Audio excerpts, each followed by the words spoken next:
want you to hear this, brothers and sisters. Give him a mic. Good night, Saints. Let me ask him a question. What's your name, sir? Sonny Lafayette. All right. And where do you live here in this area? Yeah, I'm from Bahamas, but I'm at NCU right now. You at where? NCU. And what are you studying at NCU? Theology. You are studying theology. Okay, good. All right. Would you tell me something about your theology that you're studying? What's going on out there in your Well, actually, when I first get to NCU as a freshman, my colleagues kept telling me, do you still believe in Ellen White? Do you still believe in the sanctuary message? Wait till you get to your third year. Mm-hmm. They kept saying, wait till you get to your third year. So, walking around campus, around my fellow students, theology students, I kept hearing the same thing. The sanctuary don't exist in heaven. The spirit of prophecy, Ellen White was not a prophet. So when I heard this, I started to study. Mm-hmm. I prayed and I studied. I prayed and I studied. So I'm like, hold on. This whole thing is in the Bible. I can see it. Yes. So how come those students are believing this? So every time I go home for the summer, I would show it to the people at my church. Mm-hmm. Now, so I started praying. I said, Lord, how come I'm seeing this in the Bible, but my fellow students are, they all have the same mind. They don't believe in the spirit of prophecy. They do not believe on, I'm coming to it.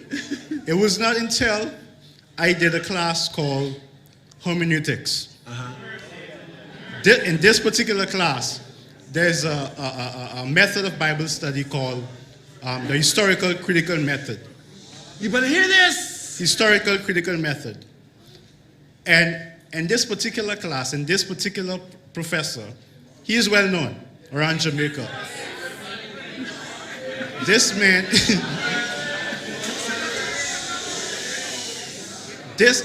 and I'm sitting in this class. I know, sometimes I say to myself, hold on. I know I am not the brightest person in the world.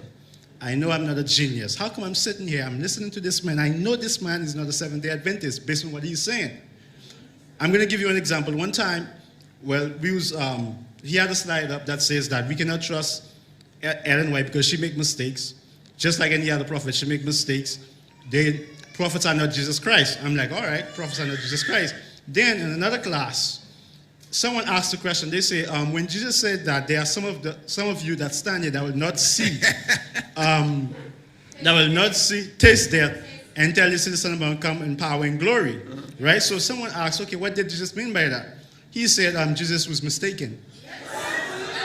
So I'm like, hold on. First, you said that we cannot put prophets in the same platform as Jesus because Jesus did not make mistakes. Then you turn around and tell me Jesus was mistaken. I mean, if you're going to deceive me, I mean, you got to come correct, right? Now, with this class, as I sit down and listen to this man, the psychological abuse that's going on in the class, like if you don't believe this, they look down on you. It's like you're not a scholar, you're unlearned.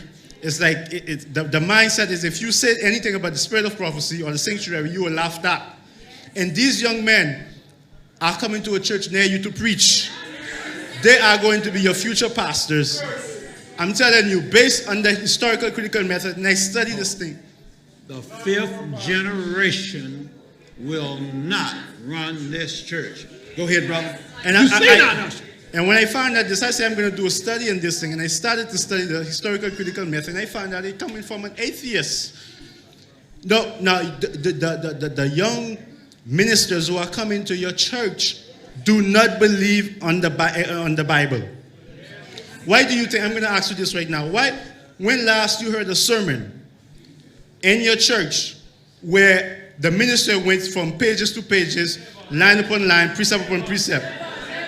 When last?